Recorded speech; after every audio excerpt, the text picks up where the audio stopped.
So you use drains with BBL, tummy tuck, and liposuction. Yeah.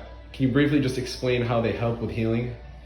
Yeah, so, okay, so it's for the procedure, there's two different ways. So for BBL liposuction, I think it helps control, that fluid so we talked about it just a few minutes ago. So the first thing that we do is inject a tumescent fluid, and we actually inject a lot, so up to 4 liters, sometimes more.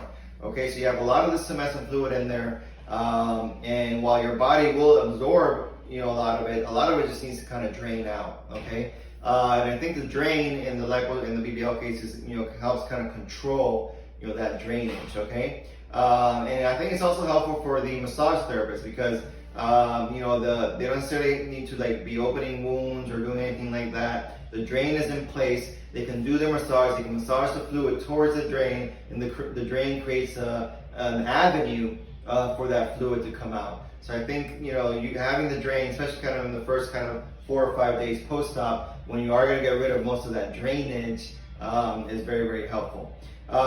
It's a little bit, so that's different from why we use the drain for a tummy tuck, okay? So for a tummy tuck, of course, we're not instilling fluid, we're not using a whole bunch of tumescent. The tumescent that we do use is out in the flanks, but not in the belly area, okay? But what happens is that we create what we call a large dead space, right? We're dissecting this entire area here, and basically lifting it up so that we can then stretch the skin down and remove the excess, okay? So you have this large, what we call dead space, and your body doesn't like that. It tries to fill it with something, and typically, it tries to fill it with fluid. Your body creates fluid, okay? And if you were just to leave it alone, then you would develop, pretty large seromas, okay?